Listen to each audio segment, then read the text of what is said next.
Welcome back, guys, to the Beyond Condition podcast, the voice of bodybuilding. I am your host, Sarah Parker, and I am smiling ear to ear to welcome Scott Stevenson back to the podcast. Welcome. The Extreme series, right? Is that Yeah, what you're calling it? What is it? What's the official the Extreme series? yeah, for sure. Yeah, Okay. it Uh-huh. was. So I had this idea of, obviously bodybuilding as a competitive bodybuilder, it's labeled in the sport as extreme, and there's different versions of what everyone does as bodybuilders. But I feel like what I wanted to bring to the listeners was things like, an extreme off season for a bikini girl compared to a heavily muscled male, that's going to look different.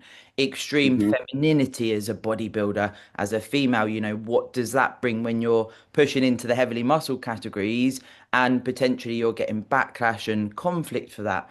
And then, extreme natural bodybuilding as well, bringing that to the listeners' ears and actually delving into with people like yourself that have had years of experience and just bringing light on certain things. And of course, we're going to talk about covering strategies, but that also, I feel like, Scott, is, things like the identity attached to being a hmm bodybuilder. It's part of it. Yep. When we find that, and this is mentioned on this series, one of the podcasts was, addiction being replaced with addiction. So maybe your past is addiction to something outside of bodybuilding, then you find the bodybuilding. And there's so many different things we can cover in this episode, and I feel like it's something that both of us are quite passionate about, really, to bring this sort of anecdote to the listeners' ears. Yeah, I mean, I've lived this. Bodybuilding has been my pathway to self-exploration for more than 40 years. I'm almost 50. I'll be 56 this year, and I started lifting when I was 11.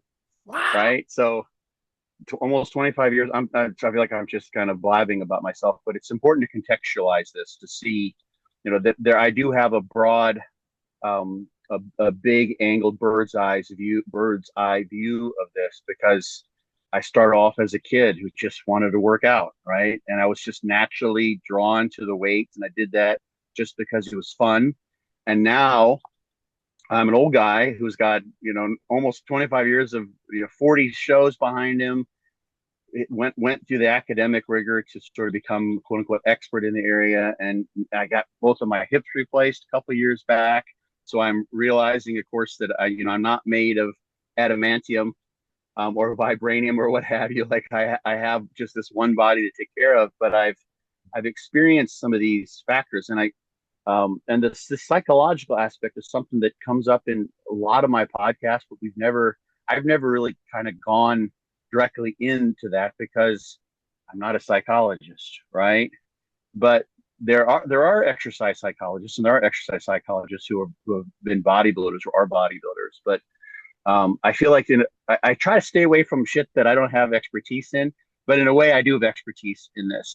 But the listeners should take it on board that I'm a lay person as far as psychology goes, but I did almost a decade of therapy myself, and I've got 40 years of bodybuilding. So those two things kind of converge, and I've been attentive, um, to what's going on internally.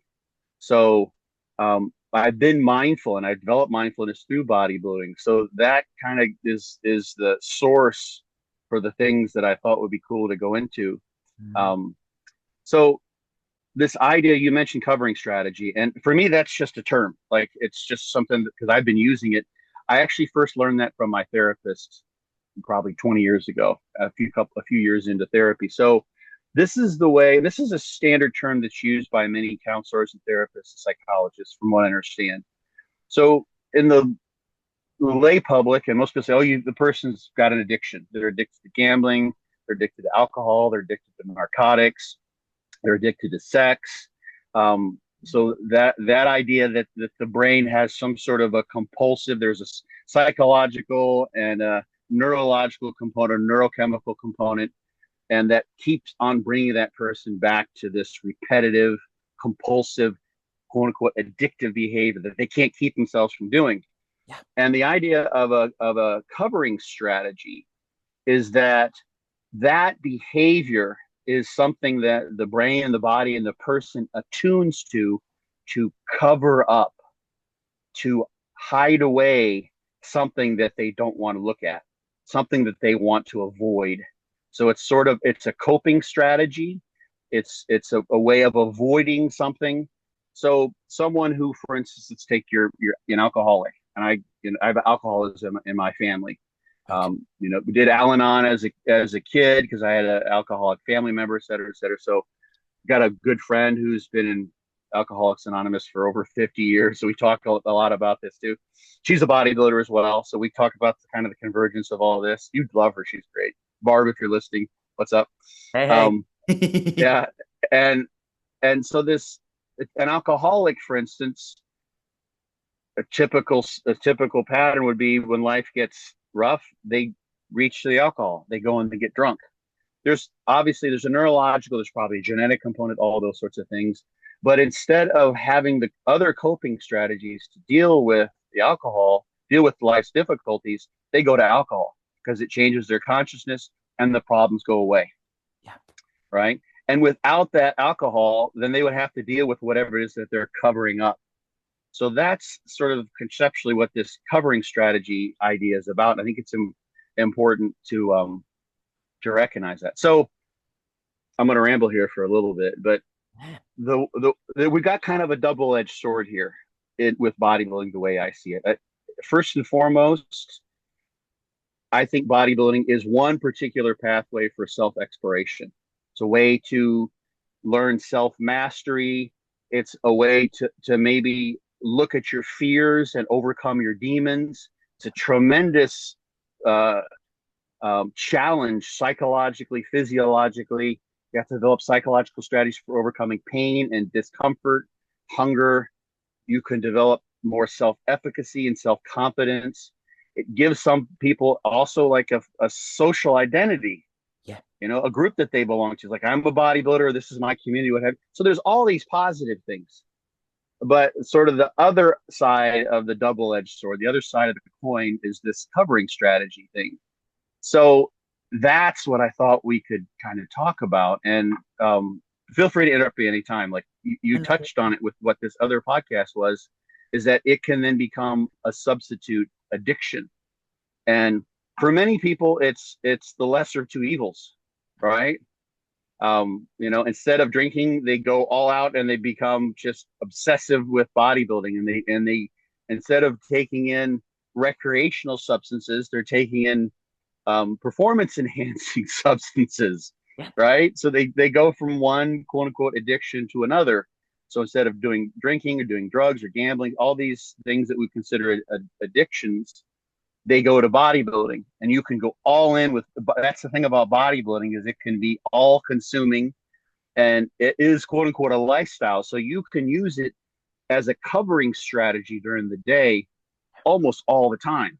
Yeah. You want to drink, you go to the gym, you go do cardio, right? You're feeling like, oh man, you have poor self-esteem or whatever it is you might be covering up. Instead of going and say, oh, fuck it, I'm going to go and do some blow, snort some coke, shoot some, whatever it might be.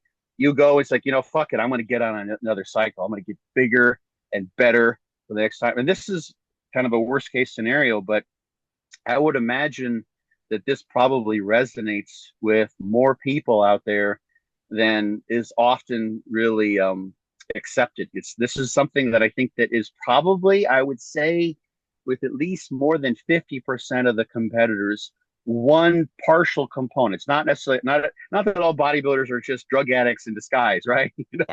Right? Alcoholics and drug addicts. All they want to do is bodybuild instead. But this is one component, and that's what I think. Why I think it's important to look at this, uncover the notion of the covering strategy, pardon the pun, Mm. and say, okay, to what degree do I bodybuild because there's something that I don't want to look at Yeah. in myself? Am I becoming, and I've had like actually several clients who have, like, these are men bodybuilders who have this desire to be able to walk into a room and scare the living shit out of everybody. They want to go in and be just this monster that is literally it's like it's the opposite of having being socially attracted to people. They Yeah. want to scare the bejesus out of people, right? So you think, okay, let's take a step. Where does that come from? Maybe you feel like you're not socially accepted, right? So maybe you feel like people don't love you, don't accept you for who you are because maybe you don't as well, and you're projecting on other people. So you're like, fuck them. And the pendulum swings all the way the other way, and I'm going to become the monster that, puts the fear of God in everyone when I walk into a room. Yeah. And then you at least actually in that way get a sense of social connection. Hmm. It's Hmm. almost like some attention is better than no attention. Yeah. So you're not invisible. Mm. You're not a nobody. You're a somebody, and at least you're being acknowledged, at least perhaps in a negative way. You're not being loved. You're being hated, but it's better to be hated than ignored. Yeah, and I So, believe as well you've just stumbled across there with almost, it's just come to my mind, Scott, almost the other end of the spectrum when you do a prep, and I've seen this multiple times, you do a prep and you immerse, then of course you get the tricky part of prep where you're a bit dopamine dependent and you start doing other things. And I feel like sometimes addiction, like the online shopping thing, like we yeah, feel, yes, yeah, yeah, yeah. yeah. You're I've dopamine no, deficient, and you need dope. Yeah, I get you. Okay, yeah, yeah. yeah, and even gambling. And recreational use of drugs as well. Obviously, you're hungry, so maybe that helps there. But then what can happen is there's a different, different ways to look at this. But when the prep is over, you've obviously got the reverse out on the post show, which is pretty gnarly anyway. But also you're looking down the path of, and now it's off season. So if the addictions and things were occurring even in the prep, out the back of it, whether you place, whether you win, whether you lose, whatever that looks like, you've then got no direct goal. And potentially, and I have seen this, potentially you bleed into those addictions even more that you were having alongside the dopamine, the dopamine fixes, maybe they heighten as Mm-hmm. well because the prep is Mm-hmm. removed. And often, right, and this is something I try and reframe so much, the goal is removed. No, it's just different, right? It's just different, but Mm-hmm. that's very difficult. So, the potential to isolate yourself more, feed into other addictions outside of the bodybuilding as well as the bodybuilding could happen also. I'm sure you'd agree. Mm-hmm. Yeah, that's in the context of a covering strategy. What actually bodybuilding serves to do, first, it's a covering strategy. Mm. Keeps you distracted Yeah. from these other behaviors, keeps you looking at your life dissatisfaction. But then, because of the nature of the difficulty of bodybuilding, what happens when you're not eating so much food, and when you're having a hard time sleeping at night, and your neurochemistry, your brain gets screwed up, then it uncovers Yeah. the fact that you're seeking out covering strategy in the first place. And Yeah. when bodybuilding is insufficient for that, you immediately reach to another covering strategy.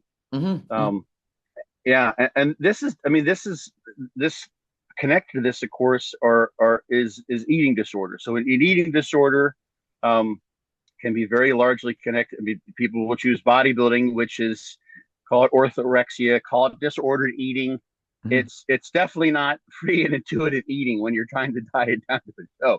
It's very, very controlled. For So sure. you have to so the nature of having to have control, that is part of eating disorders.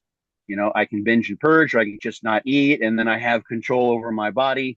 That same aspect comes into play with bodybuilding. And when you then diet down, and now you're not getting that dopamine boost from having the control over everything because you're so depleted and you're so hungry. Yeah. You see, okay, what I'm really been looking for the entire time is a covering strategy.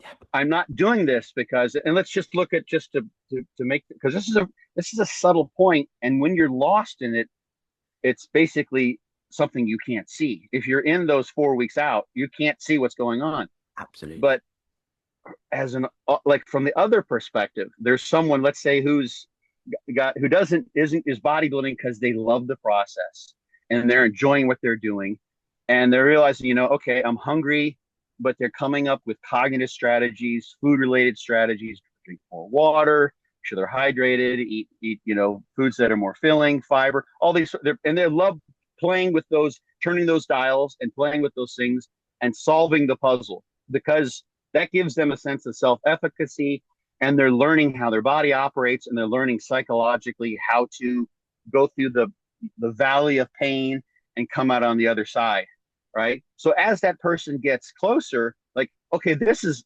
what this is all about, and you also get to see, you get to reap the rewards, the fruits of your labor, and that you're seeing your physique come into stage readiness. So you, that's really like, it's still hard, Yeah. and I always make this distinction. It's still painful, Mm. but it's not suffering, because it's what you want. It's what you're looking. It's like, okay, this is, here we go. This is where it gets hard, right? I Yeah. run the marathon because the marathon is hard to do. I don't run the marathon just because I want to say, look, I ran a marathon and I did it. I do it because it's a substantial achievement and it tests my mettle, Mm. and I grow from those challenges. Yeah. So that's at that 4 week mark, let's say, when one person might be like, ah, fuck, this sucks. And they go and they start, and I've done that too. Like, oh, I really could use this little thing that, that some Google ad popped up and they Oh. fucking got me, right? And I go and buy some shit and I'm like, I can't tell you, there's, I can tell this story. I can tell it. So Guy Cisternino, um, is a retired IFE pro, a US guy, awesome guy. I mean, he's had his online problems. Like he yelled at some guys in the gym one time. People can look all that up. But in my experience, Guy is awesome. Like, this is a longer story, but when he needs to sleep with a fan, and he was doing a guest posing at a show that I promoted, and he didn't have a fan, so I gave him a fan that I had in my RV so he could sleep in the house that we'd rented. And then, as a thank you for a very kind gesture he did related to my dog Rusty, I sent him a fan through Amazon to travel with, because he said, like, oh, you always run out. I don't have a fan in the rooms and I can't sleep. So I sent him this fan, right? And here's the thing that made me think of it. I sent the fan. I had a little note, Amazon. It's like, thank you for the fan, a little inside joke. But he said when he got it, like, he didn't respond to me because he didn't see the note. And he's like, oh shit, I must have ordered this shit when I was prepping, and I didn't. I forgot about it, right? Because that would happen to him. He's like, what Yeah. the hell is this? I don't even remember ordering this, because I was in like this mad. Not that he would say this, but the idea is that you'd be in like this mad scramble, Yeah. get a dopamine hit, and you start ordering shit and doing things, drinking, doing drugs, Amazon, Yeah. over shopping, whatever you would call it, to fill that dopamine void. So that's a really common thing. That's normal to some degree, to just say, hey, watch this. But when it goes overblown, and when people do what you were suggesting, that's a real strong sign to say, okay, um, I am looking for covering strategies, and bodybuilding the way I'm doing it isn't cutting the mustard, Absolutely. Yeah. right? Because bodybuilding can be the lesser of two evils in that sense. It can be difficult if someone just tends towards substance abuse. Then they start using, grams and grams of stuff and what have you, and they still cause themselves undue harm. Mm. Maybe it's less than if they were, doing coke, snorting coke for a week straight. Yeah. But it provides that possibility to create a kind of covering strategy, or create a life where you put a thin film over whatever it is that you're trying to cover up, and it gives you time to process it as well.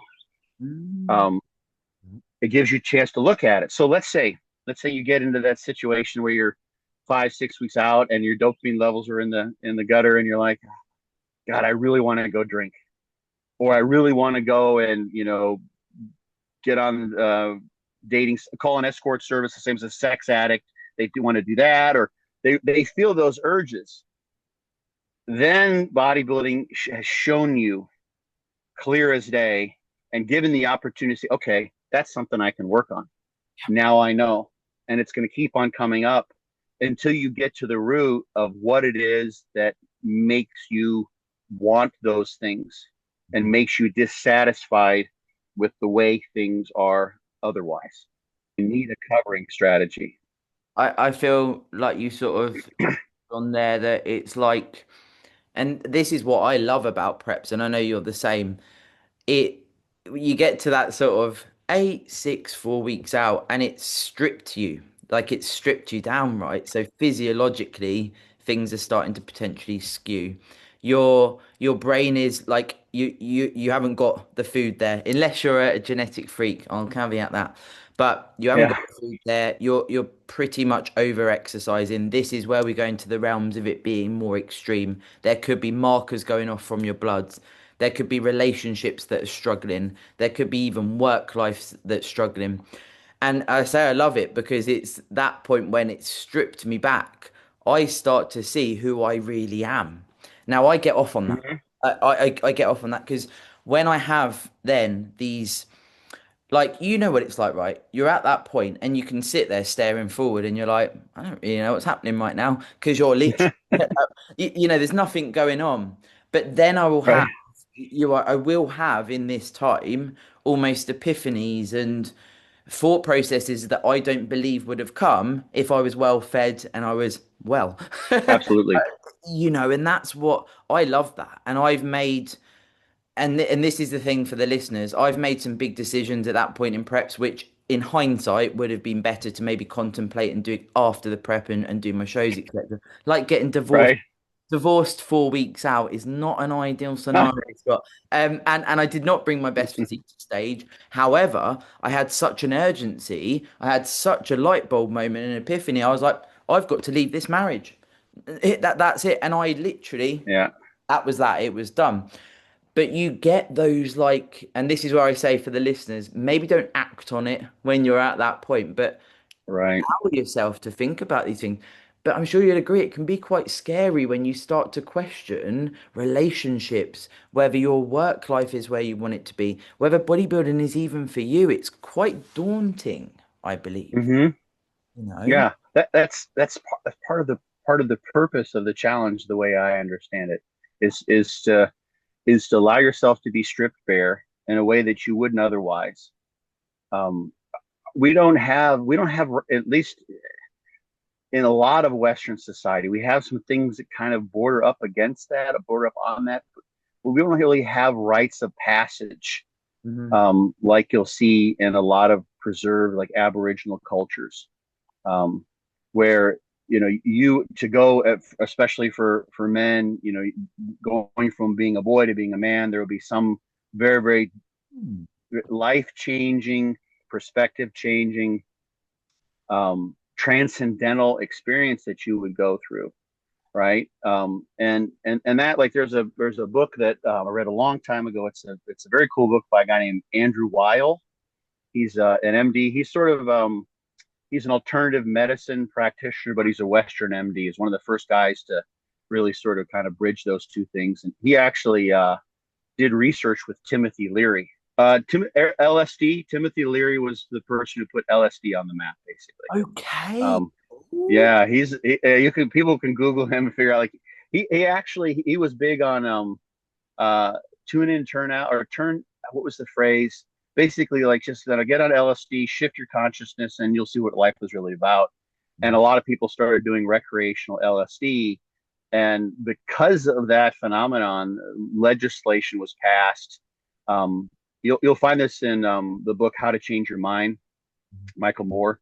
All this the chronological occurrences here. But Timothy Leary basically kind of shot himself in the foot, because the research that was then going to happen in terms of looking at mind altering substances as a therapeutic approach, Mm. things like LSD or DMT, and now ketamine, for instance, is used a little bit. Those things.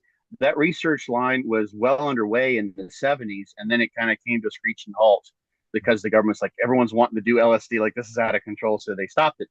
Anyway, Andrew Weil was, like, down in the Amazon, like, doing research with Timothy Leary, looking at Aboriginal cultures or undisturbed cultures and their use of mind altering substances. He wrote this book called The Natural Mind. And this is the point. Sorry for that little I know. little I little love path that. off to the Timothy Leary, but the premise of the book is that basically, historically, anthropologically, archaeologically, you'll see that there really isn't a human culture that doesn't, in some way, shape, or form, have a search for altered states of consciousness. It's just part of how a human brain functions. So kids like to, sit in chairs and spin around or run around circles until they get dizzy and fall down. Right? The people, we start doing this right off the bat. Humans jump out of airplanes. The need to do this varies by person, of course, but we do extreme sports, like all these crazy things that people do, like that sort of thing either happens through experientially or oftentimes pharmacologically through the use of naturally occurring substances like DMT, ayahuasca, et cetera, et cetera.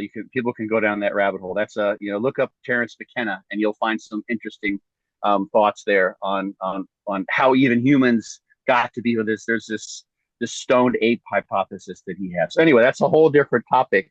Oh, yeah. But I think it feeds into bodybuilding because that there's a natural human tendency to want to experience altered states of consciousness, to be able to change our lens and see the world in a different way.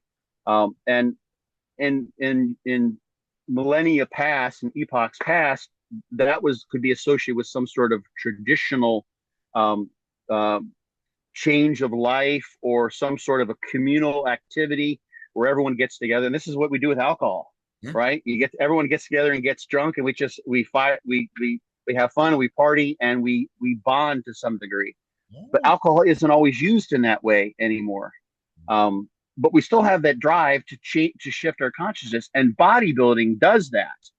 And this is what you are getting at, is putting yourself into that state where you've pushed yourself to your limit and then beyond what you thought your limit was. And that evokes insights. That evokes perspective shifts that you might not want to act on them right off the bat, right? Just go ahead, be a little, compulsive and just, but like for me, like one of the ones I had very early on is, you're sitting there and you're hungry and you sense this urge to complain about how hungry you are. And then you realize, like, I chose to do this. How lucky am I that I'm living in this first world country? I've got this first world problem I've created for myself. I get to create challenges for my own personal growth.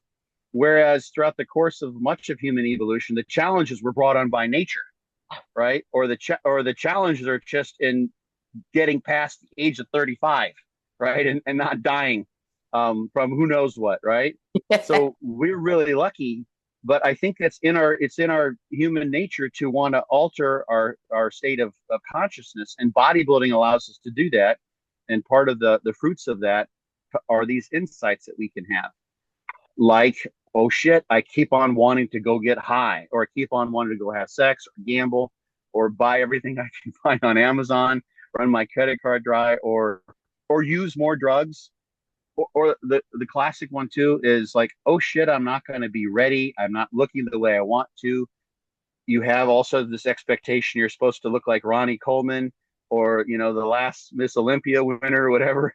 And you start doing all sorts of crazy stuff. You self-sabotage, or you use a bunch more stuff, or you overtrain. Like, so all those things, it's like, okay, good.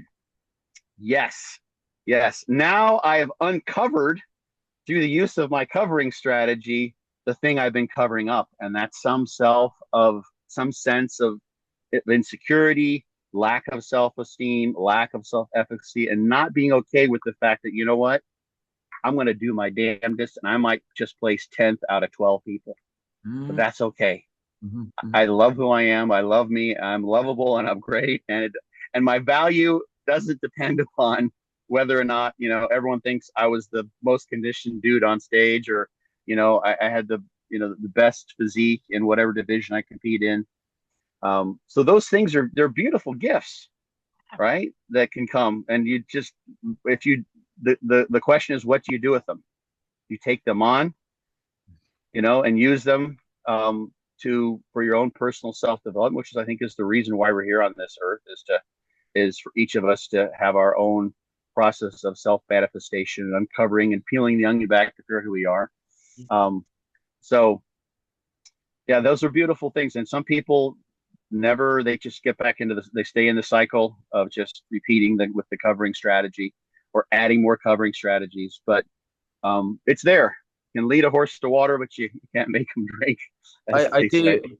I think that again with what you're saying there, it's made me think of a previous episode that went live, Hmm.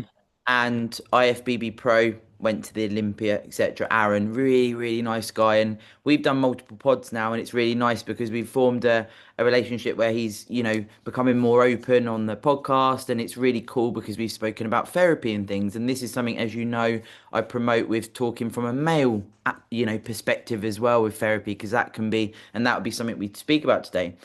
But he actually, on the last episode, said to me that and he was talking about he came from a background of anorexia. So he was 110 Hmm. pounds, and like you said, lesser of two evils. So he went into bodybuilding. He went assisted pretty much, quite early on, and then obviously got to the Olympia, etc.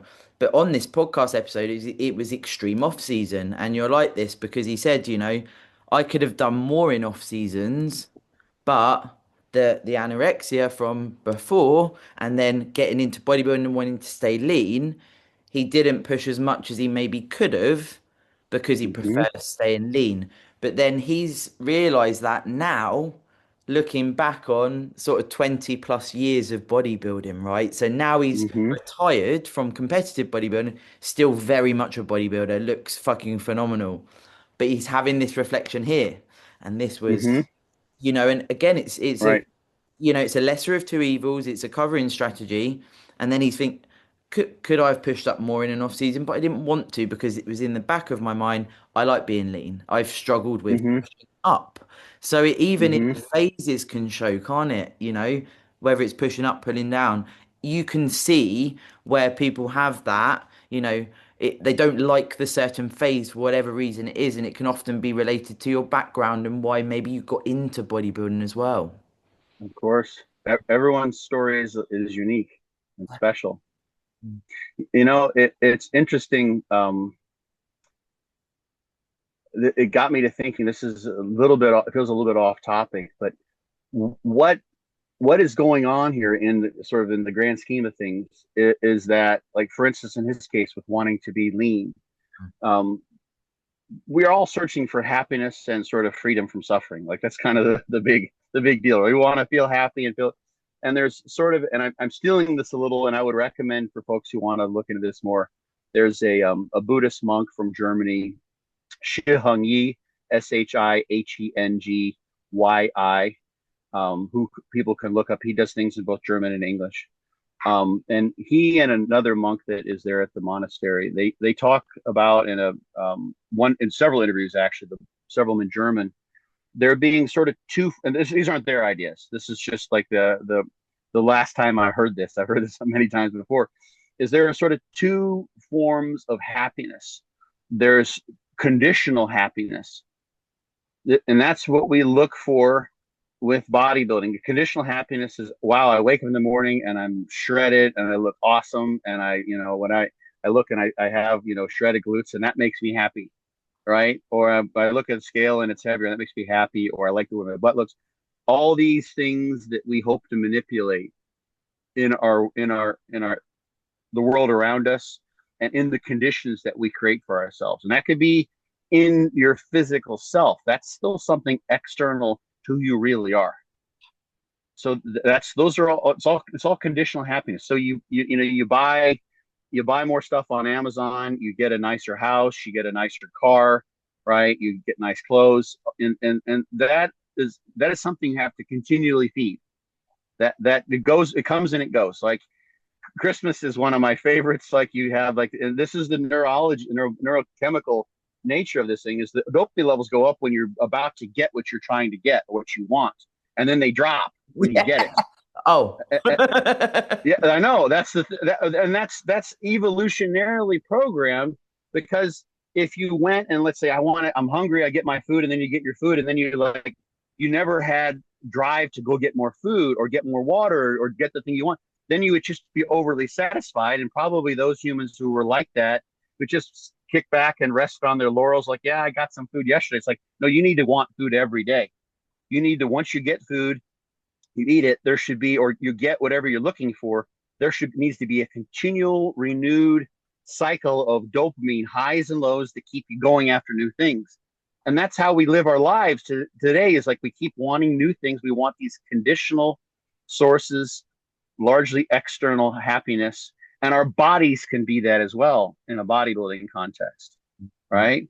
And you keep on searching for that. And that's something that you have to always work for. But behind that, beneath that, and this is the hardest thing, this is the thing that you can find out after you've done like what he was saying, 20 years of competing, and now he can look back and see how he was, and I'm not trying to put words in his mouth, but he was probably seeking out, because of his background with anorexia and having to not feel fat, Mhm. he was seeking out some amount of conditional happiness that he had to maintain by staying lean all the time, and that kept him from maybe becoming a better bodybuilder. But behind this conditional happiness that depended upon the external conditions of your life is a root based unconditional happiness, with means just being okay with who you are, right?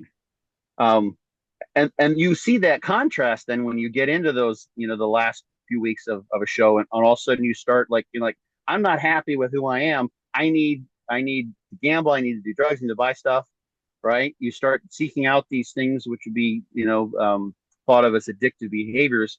Those are ways of obtaining sort of a very momentary conditional happiness. And you can see like, oh my gosh, like I'm going nowhere with this. And a lot of times, it'll take people decades.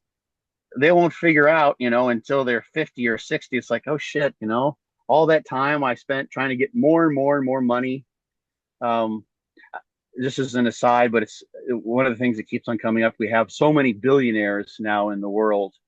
And I always thought to myself, and this isn't all of them. There are some, I think Warren Buffett seems like he donates a lot. He's a good guy. He's one person that pops out, and there's some celebrities that are really rich that donate a lot. But at what point, like after you have $500,000 net worth and $1 million net worth and 2 million, it's like why do you keep needing more money? Like, and my theory on that is that there's some call it pathological, maybe it's just human nature, is that getting the new money, getting the new stock that takes off, or earning more money, becoming richer, that just in and of itself is a source of conditional happiness. It Mhm. makes you happy to get that. It really doesn't have any practical value. It does nothing to bolster that unconditional happiness. Mhm. And people will go for their entire lives chasing after forms of conditional happiness, social status, cars, wealth, wives, women, drugs, whatever. And then in the meantime, that will cover up. Get back to the covering study. That will cover up the lack of unconditional happiness. That's the reason why you keep on covering things up, because beneath it all is there's a lack of that sense of love of yourself, self-esteem, and being just okay with being the person who you are, the beautiful, wonderful, divine manifestation of the universe that you are, the absolutely unique, wonderful human being that brought you into this world. You're absolutely phenomenal and perfect in your own imperfect way. But if you can't realize that, well, like, shit, I'm not good enough. And you keep on searching for covering strategies. Yeah, Yeah. I've got to share it on the. I've spoken about this before, and guys, I know I'm repeating myself here, but it's something that I talk to clients about, I talk to podcast listeners about, I talk to people that I connect with that are coming away from relationships in particular. And I mentioned when I got divorced, and I say this to anyone that is looking to find, a life partner, or, if they've come away from a relationship and they're looking for the one, as it were. Love yourself. Love yourself. And I've said this to you in multiple voice notes, Scott, where I'm like, bestie, I had to learn to love myself. Now, we're not saying love yourself and think that, everything's ever always going to be sunshine and light now. Everything's perfect. However, it changes the game when you're like, do you know what? And this is what I said to myself. If I need to spend the rest of my life on my own without a partner, I love myself. I've got myself. Mm-hmm. I can sit with myself. Yes, I've got scars from the past. Yes, I've been through a lot. but that doesn't define me. That builds my character. I am who I am, and I love myself. And you get this like it's not even arrogance. It's like I'm a badass here. Like people Hmm. who are with me, people that are standing with me. Let's stand together. Let's rise each other. You're still going to get conflict, right? Depending on where you're pushing for success, etc. You're going to come across people, and it's hard. However, you've got that stronger foundation within to go, I am that badass. Like, you don't have to be a dick with Hmm. it. It's just true. Like, you are who you are. Whatever the flaws Hmm. are, work on them. Like, get off on self-development because it's addictive. Even that is addictive, right? It, yeah, don't get me going on that. There's so many people I know, and the the self help books and seminars, and there are people that they've been on that track for 20, 30, the entire life, and they just keep on going from one health self help thing to another, and then they just stay in there, and like eventually it's like none of this is working. Eventually, you become the master of your own. That you are your own master. This is, I mean, this is my book, Be Your Own Bodybuilding Coach. That's a wordplay off Be Your Own Buddha. Okay. You are your own Buddha. That's part of why that I wanted to that use that title is to be your own Buddha. Yeah, yeah. And I always say, like, you know, the sort of, if you meet a Buddha in the road, shoot him. Someone comes to you and says, I'm your Buddha. Like, I'm the one who can tell you how to, you know, live your life and what you should do, and et cetera, et cetera. I'm the way, and there's no one else. Well, that saying doesn't mean you should kill anybody, but that means that that person who says you're your Buddha along your personal path is an illusion, and you can just destroy that illusion, because the person who the Buddha is within you. You are your own Buddha, and that's part of life's path, is to basically come to that realization eventually. So Good. that's part of what I've mentioned that a couple of times, but yeah, that's important. That's why the book is not the book is about you figuring out how to be your own Buddha, and do your own bodybuilding, Mm. master your craft as a bodybuilder, and then be able to find your own way wherever it might be. And that's an ongoing path. And I have actually mentioned on this during this series to Dan, who is a massive fan. I sent you a clip, and he met you at an expo and was like, "Wow, Scott's a Yeah. normal human." And I was like, "He absolutely is." But I have a funny story related to that, but go ahead. And I said to him, and this will lead us into, and if you want to mention what you just thought of, feel free to. Said to him, and I must credit you because you're very humble, Scott. You are, but you have been a pivotal person in my life, and this is what I was talking about to Dan, too. And this is where choosing the right people. I'm secure in myself. I love myself. I still have flaws. I still have things I want to work on. I have strengths.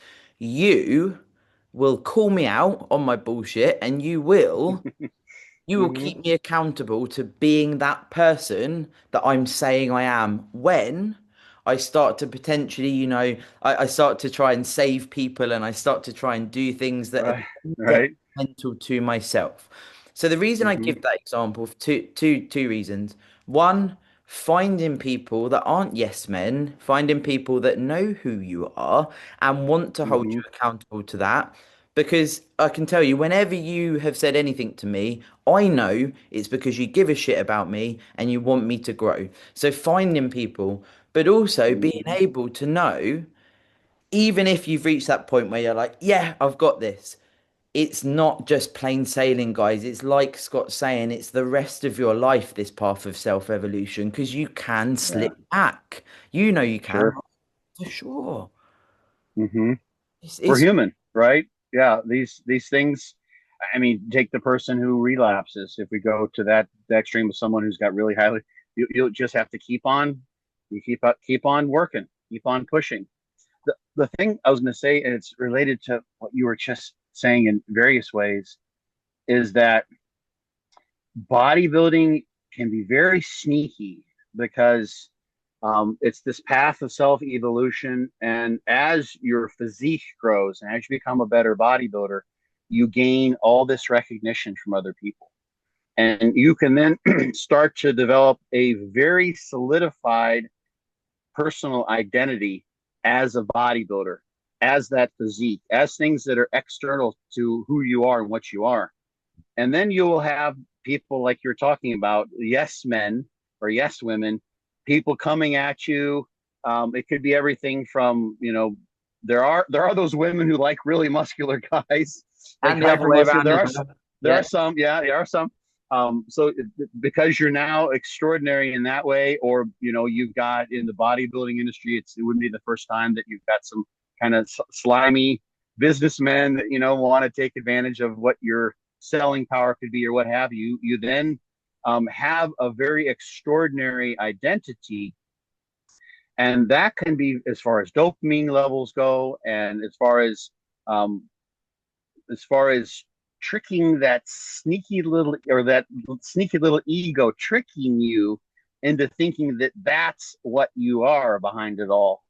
It's very easy for to do that. That's a very shiny identity to latch onto as this person, because you can see, this is the interesting thing. So, and it all goes away. We all end up in the grave, death and taxes, the certain things.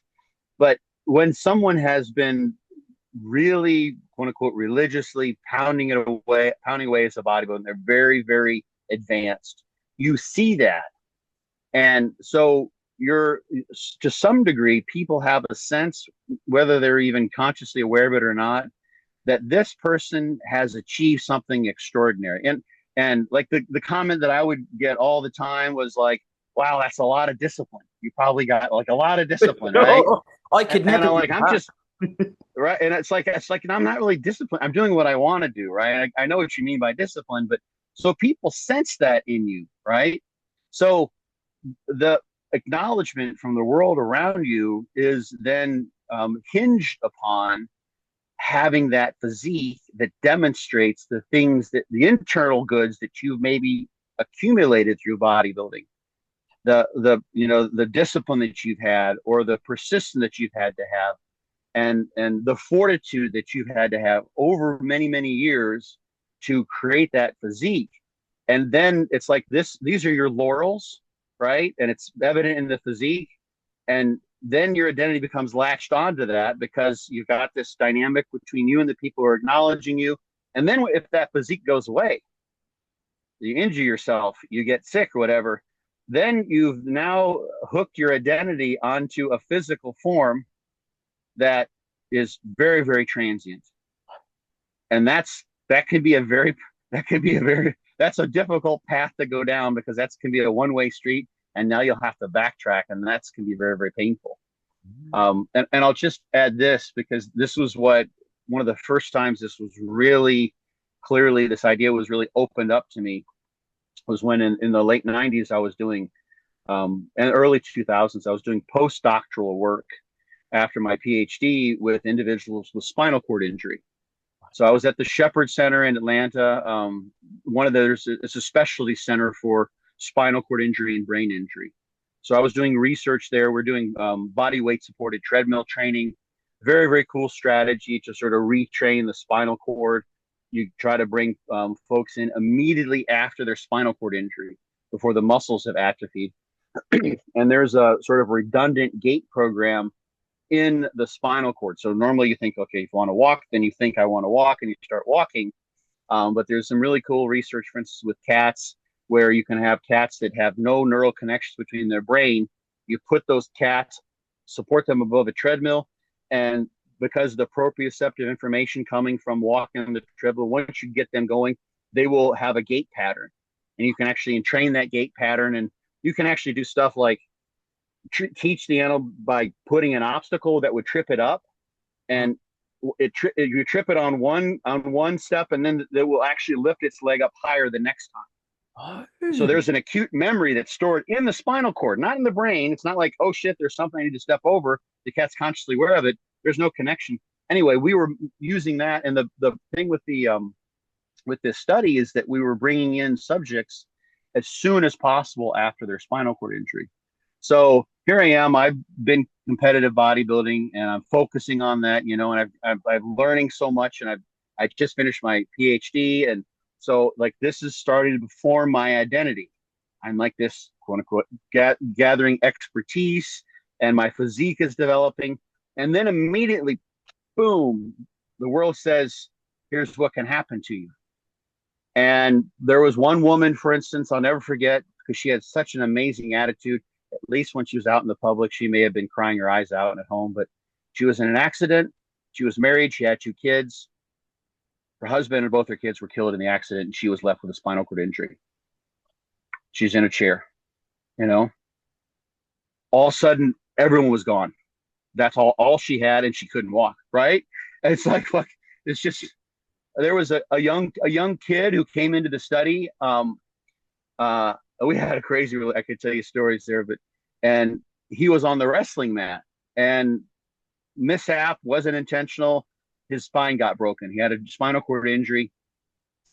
His family came in when he came to the hospital. They rushed him over to the Shepherd Center, and someone left the oven on or something, and his house burnt down that night. Oh, He became homeless and paralyzed in a matter of hours. And these people pulled through this shit. They yes. pulled through this shit. It was amazing. And there was one guy, his name was Harley, and he volunteered. He came in and volunteered, and he was the kind of the old crotchety guy who had been there, done that, because he had a spinal cord injury, went through the rehab at the Shepherd Center, and then a couple of years later had another spinal cord injury, came back, rehabbed again, and then was volunteering at the Shepherd Center. Was literally at the light turning into the Shepherd Center. Someone sideswiped him, and he had a third spinal cord injury. And he came back to the Shepherd Center and rehabbed another time. Oh, So he had three of them. So, you know, people like, when was your spinal cord injury? So he would say, well, which one? Yeah, like in 92, yeah. 95 and 98. Right? Because he had multiple. So anyway, like seeing that on a daily basis, like at the same time, like coming in to this sense, and this is what happens as a body, as you grow and you grow stronger, and you have this mentality that, gravity is going to be your bitch, and your body is, made of unbreakable steel, and you have to have this sort of unbreakable will. And at the same time, for me at least, being confronted with the fact that that physicality can be taken from you at any time. Just you're driving down the road and somebody's on their phone, or they lost control of their car and they sideswipe you, and if you survive, maybe you're paralyzed. So that was for me, that was such a gift, and I kind of struggled with that. I felt like sometimes I felt really like an asshole that I'm so self-involved with bodybuilding, trying to make my body better and blah blah blah. And I got to realize then, okay, what part, and this is one thing I wanted to mention here, what part of bodybuilding for me is indulging my narcissism? Oh, Because this is a big topic here. So before we go, we're going to go to that, right? But it's important for the person who's watching their identity be connected with their physical form, because the feedback I get, and this is something that happens unconsciously. Recognize that you are not that body. That is just the immediate manifestation of hopefully the internal changes and the strength of will that you would have, for instance, if you had a spinal cord injury and you're like, you know what, motherfucker, I'm going to do whatever it takes. And like, there was one guy, I never forget, this guy was fucking awesome. He drove a Jeep, and he complete paralysis. I don't remember which level, but he couldn't, could use them all, but he drove a Jeep, and I saw him do this several times. He kept his chair in the back of his Jeep, and he had like the crossbars on the Jeep, it was a convertible.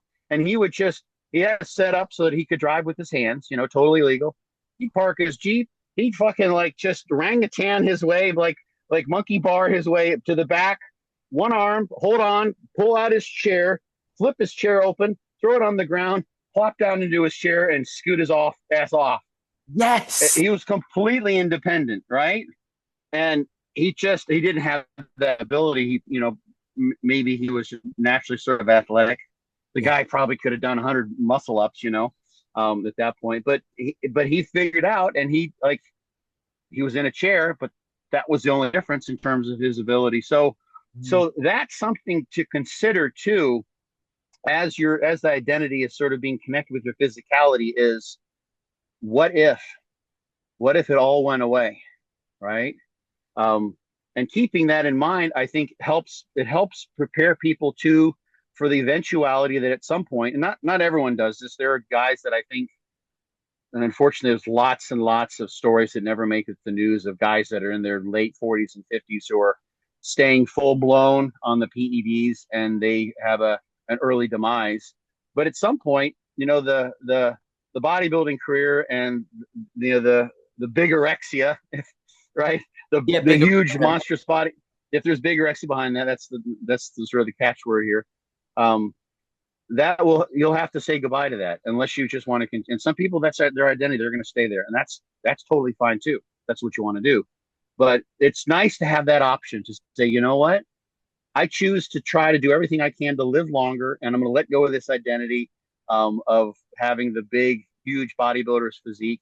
And if no one ever recognizes that I've ever lifted again, then that doesn't reduce my unconditional happiness, and that doesn't make me any lesser than who I am. So having those thoughts before that day comes, I think, is beneficial to ease Yeah, yourself into that. So you have that option, yeah, and and that's strength.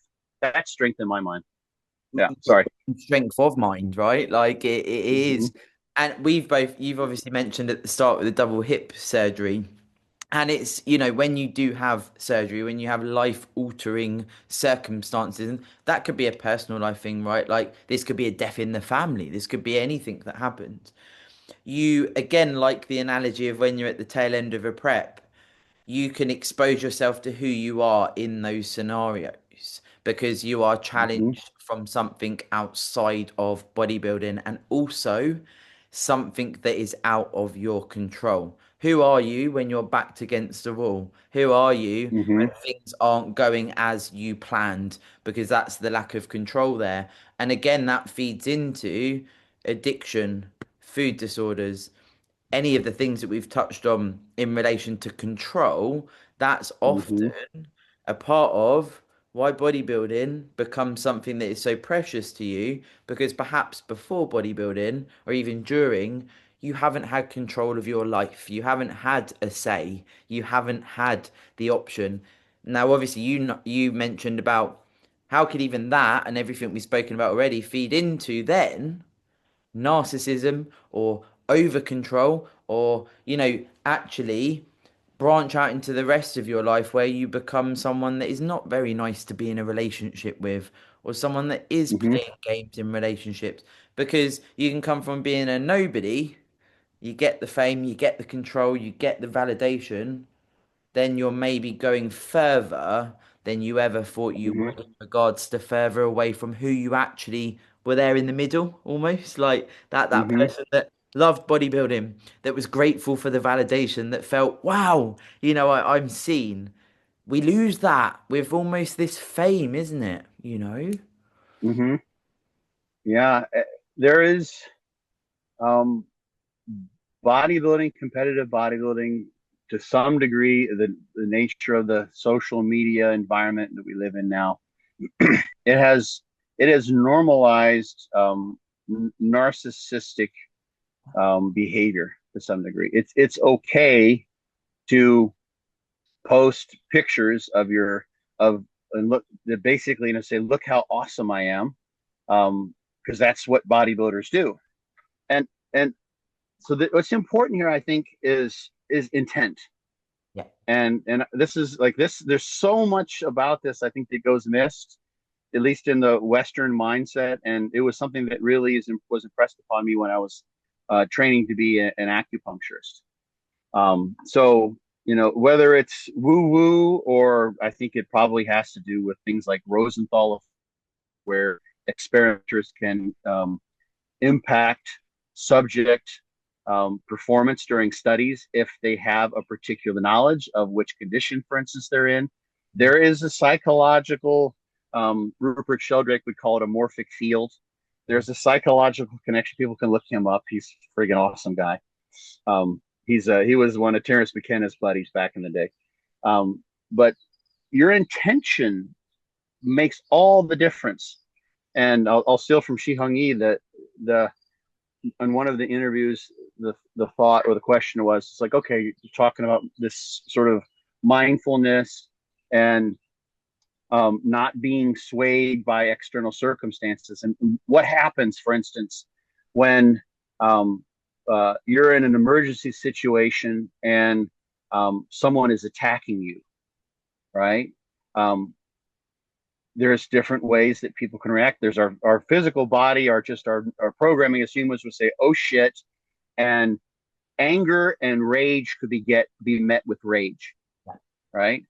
But this is good martial artists, and I think those listening would probably agree with this, is that the idea is not then to take your martial art and beat the bejesus out of that person who might be trying to hit you or hurt you. You defend yourself.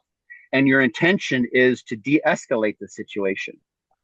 In both of those situations, you're blind with fury, or you're completely centered and you're just trying to keep yourself from getting hurt and that other person from getting hurt. They both could lead to you hitting that person in the face. It could be that one shot and you hit them in the nose and they're knocked out and they're flat. That could be with the intention of trying to do maximal damage to that person. It could look the same, or it could be with the intention of just trying to end the situation. Mm-hmm. So back to bodybuilding. There is like long ago, there was was Justin Harris was involved with some Logic super heavyweight. They were doing DC, and it was basically a chronicling of progress throughout the course of an off season with DC training. Okay. And people can probably find this. The pictures are probably missing, but this was like this, and this is from years ago. You would go and you would say, "Here's my progress. I've changed this in my diet. I've done this. This is what the manifestation was." And I'm sharing this with my community because this was cool for me to have figured out, right? And my intention is to share my experience, to share my knowledge, and then to compare that with other people in my community. And that's why I post my pictures.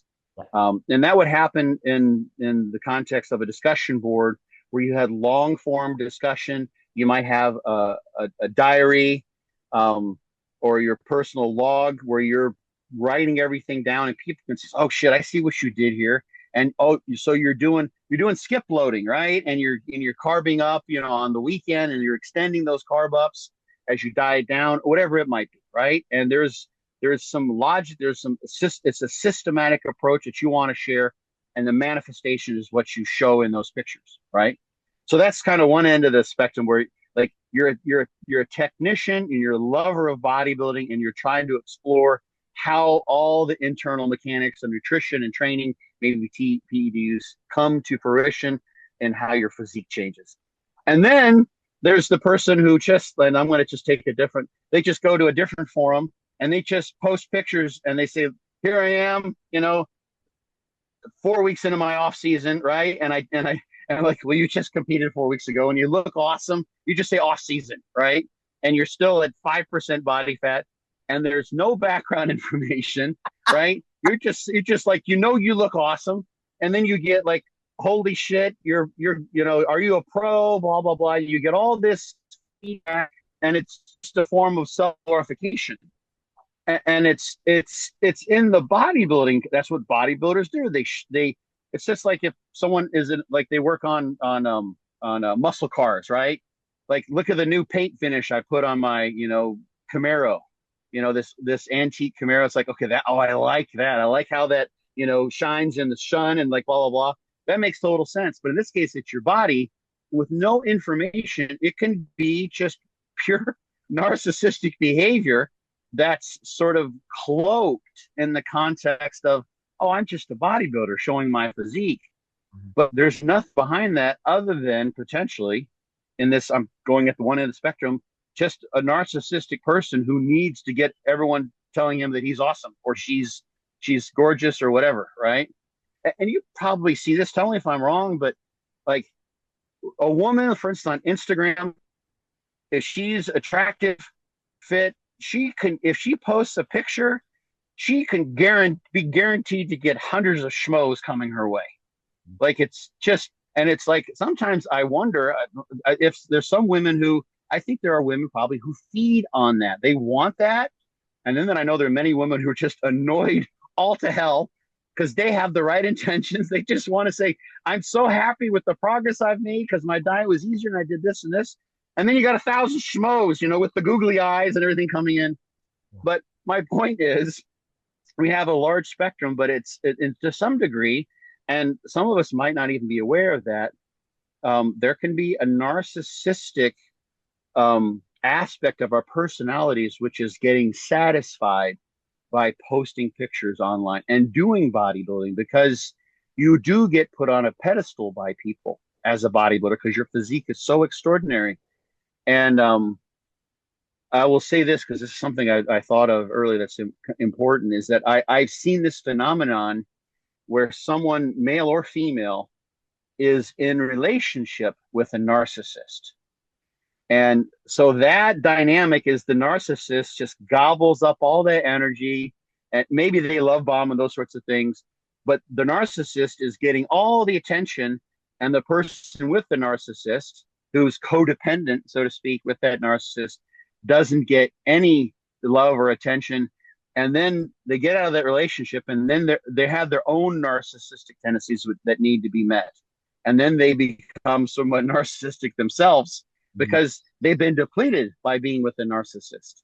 So it's almost like kind of a rebound pseudo narcissism, which makes total sense. It's like they've been denied the normal mutual loving attentiveness that comes with a healthy relationship because the narcissist has been like a vampire depleting them of love and attention. So now they like, and you see this, the women on the rebound, like they finish a relationship and they go and they post. I've seen this like, oh, she just broke up, right?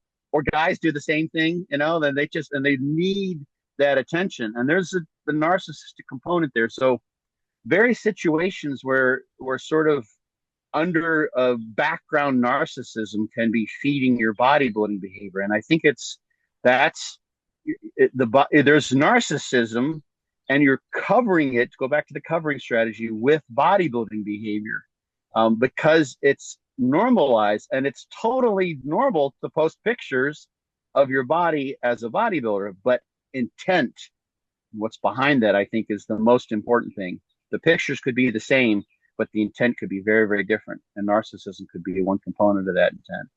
Yeah, yeah. I feel Yeah. like, yeah, it is, what you said about narcissism. I was actually talking to a client about this where you're worn down over time and you potentially don't see it happening. And can that then, if you're in a relationship with an abuser or a narcissist or Mm-hmm. someone that is not very nice to you, could that lead to you funneling more into bodybuilding and trying to find validation within that? Absolutely. Yes.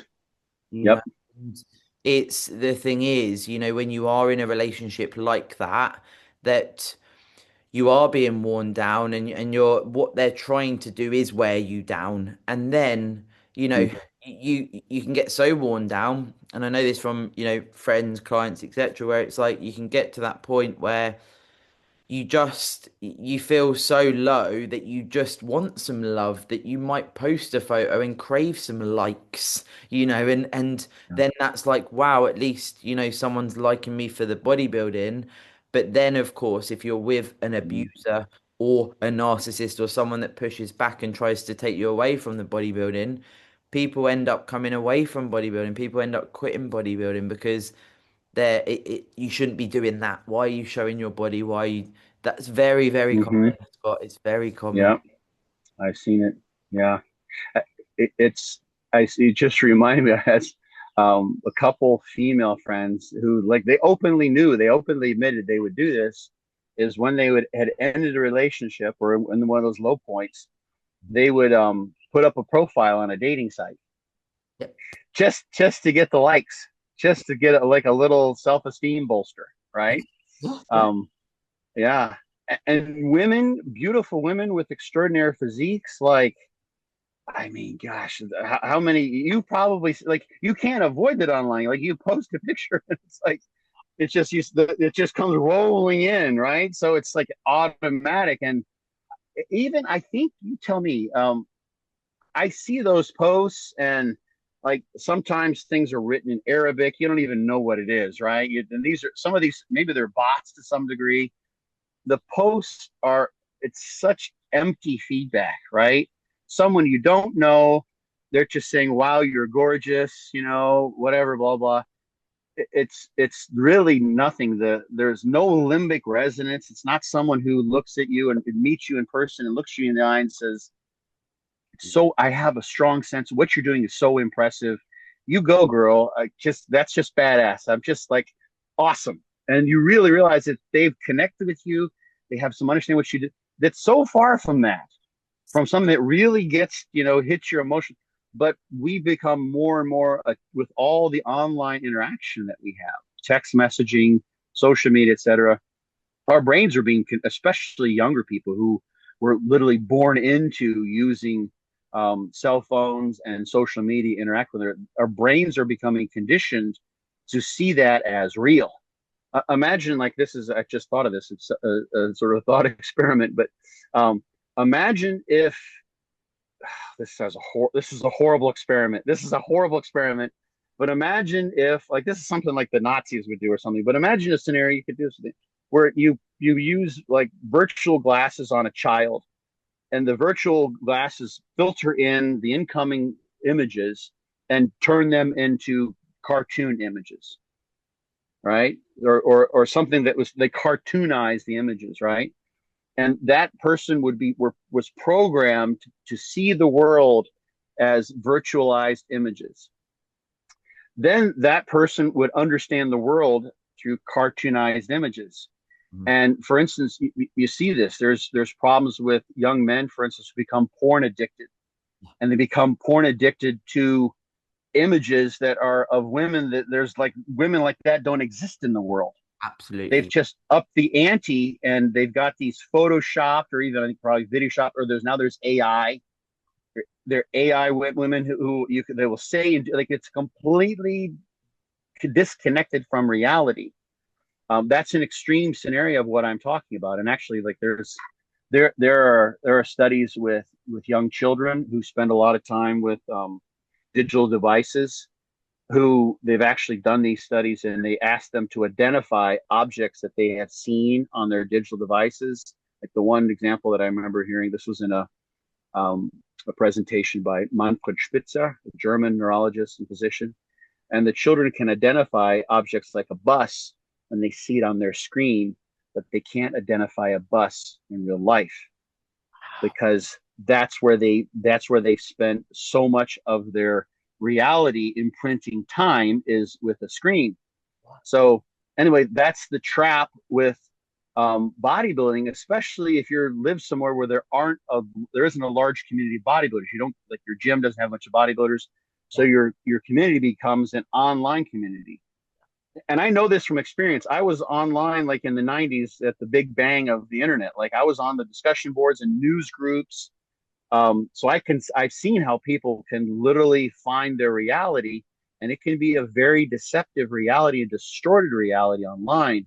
And then you fall into that, and next thing you know, like, you're preferring to get feedback to feed this narcissistic tendency that you have online, and that becomes your surrogate, and that becomes your coping strategy.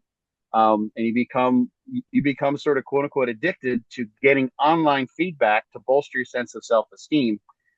And that's a scary place to be, because you're dependent upon whether your account gets canceled, or whether you have internet connection or whatever. Like, you literally, your lifeline is your phone.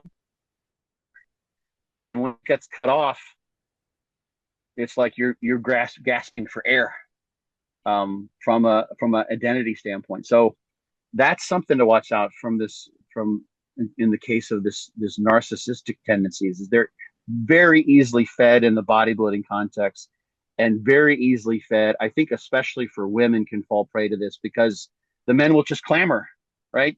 Fake profiles or not. And it's almost as if, like, if a real compliment, you've had those days where someone pays you a compliment and you're like, oh, you just made my month. This is awesome, right? Because it was real, it was genuine. I had someone on one of my neighbors because I'm moving, and they saw the sign, and we were talking about where I'm moving to, and I hadn't talked with her a whole lot, but she's just said, and she doesn't know me that well. She's just said, I wish you the best. You're such a kind person, and that really meant a lot to me. She just sensed that because just things over the years, she could tell, the way I get out of the way with my dogs. I'm conscientious was maybe one of the words she could have used. And that, I mean, it still resonates. She told me that it was like probably 10 days ago. And I'm still sort of glowing from that real compliment. And if you're not getting those because you've got a horrible partner, or you're just out of a relationship with a horrible partner, you don't have a social, a group of friends, circle of friends, or what have you, you can go in online, and let's say that was 100 out of 100. That was a direct hit, right? But you can go and get like some 0.005s and get 1,000 of those, and Yeah. get a score of 80 online, and it's really, really poor. Like from an emotional, nutritional standpoint, it's awful. Mm. But you eat enough, like I don't know, you eat enough like processed food, and eventually you'll be able to cover some of your micronutrient deficiencies, but you'll end up very unwell in doing that, and you become psychologically unwell, and you can be just covering up um, a sense of poor self-esteem, and then maybe feeding this narcissistic tendency which you didn't know you had, because it doesn't. No one will call, people won't call you on that in the bodybuilding context. It's okay to be a narcissist because you're among friends, right? you're Oh among, yeah, you're among everyone. other narcissists. Well, Yeah, also as well, Scott, it's just yeah. come to my mind that you do see narcissistic relationships with coaches that are narcissists or client that are narcissists. You see Mm-hmm, toxicity in the space. I'm sure we've both got plenty of examples in our library of years of being in the bodybuilding industry where you see things mm-hmm, transpire and you think, whoa. Like mm-hmm, it's some stories that both you and I know, the listeners wouldn't even be able to fathom that these things happen, but they do, when whether it is the coach or the client, it can become abusive relationships. It absolutely can. mm-hmm. Yeah, where the client becomes dependent upon the coach's feedback to feel like she's okay. It's a lot of times it's men. I hate to say it, but it's men who are exploiting women. It can happen the other way around, but I think that's more typical. That's just the nature of how these dysfunctional relationships evolve. And right, and you don't know, because you're in it, you don't know that's going on, right?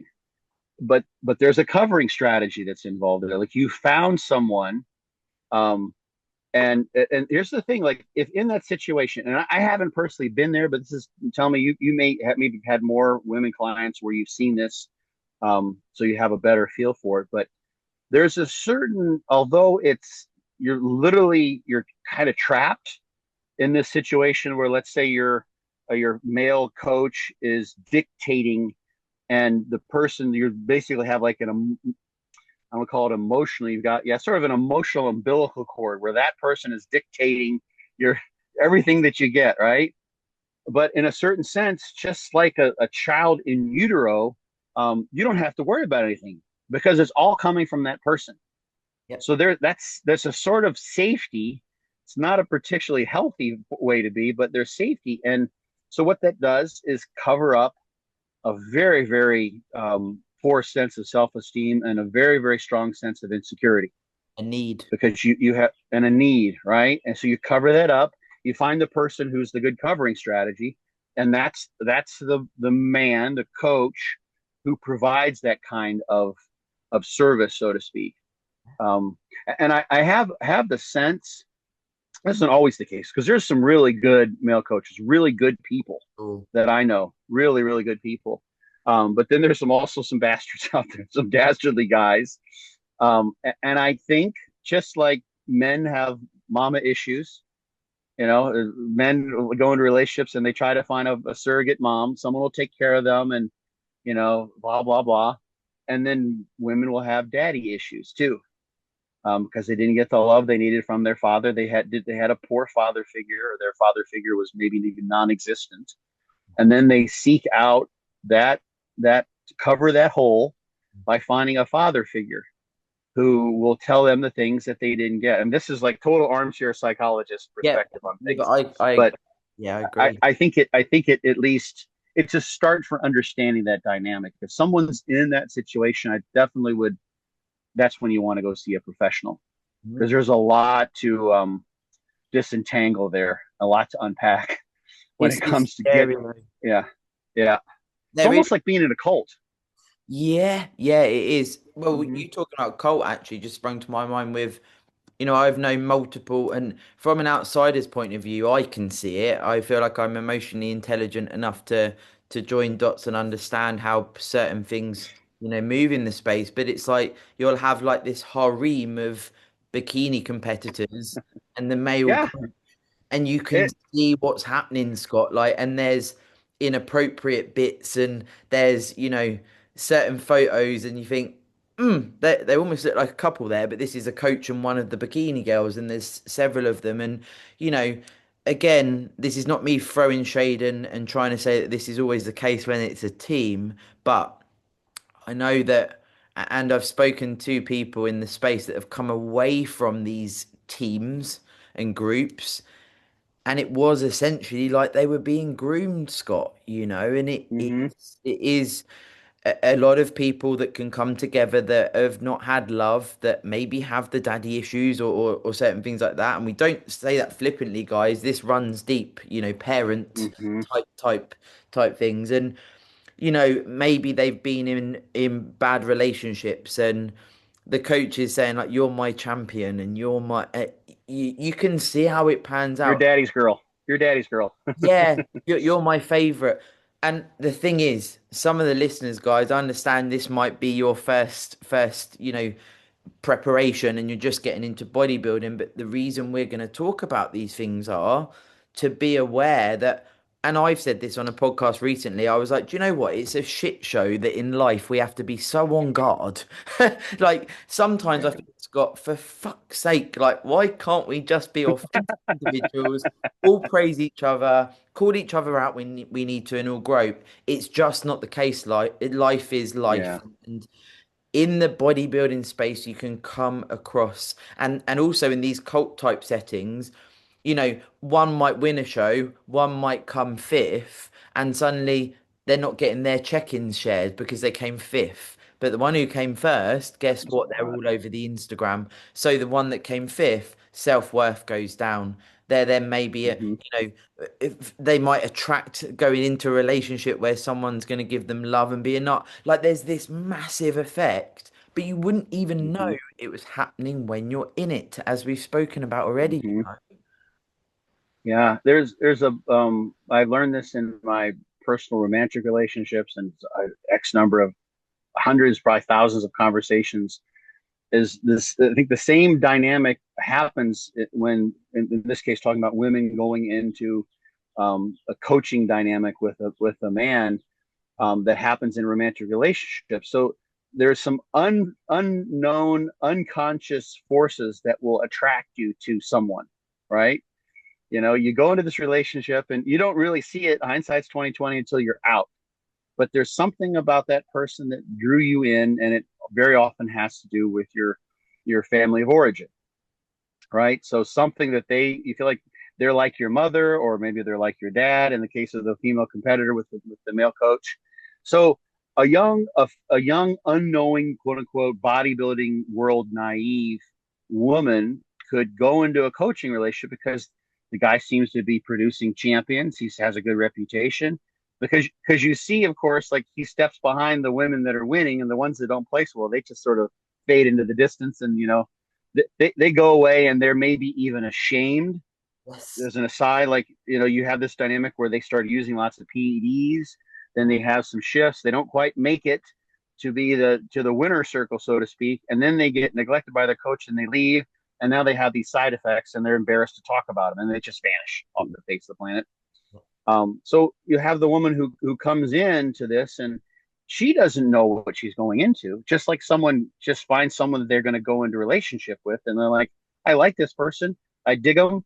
You know, there's a honeymoon effect there to some degree, and they don't know that there might be some unconscious reasons for being attracted to that person, that basically constitute the baggage that they're going to have to unpack later on in the relationship, and they don't find it out. So if you have a woman, just speaking generically, who she wants to bodybuild, she wants to do bikini, wants to do one of the conditions and one of the classes, and she finds this male coach, she may completely. It's not like she's looking for a surrogate daddy consciously.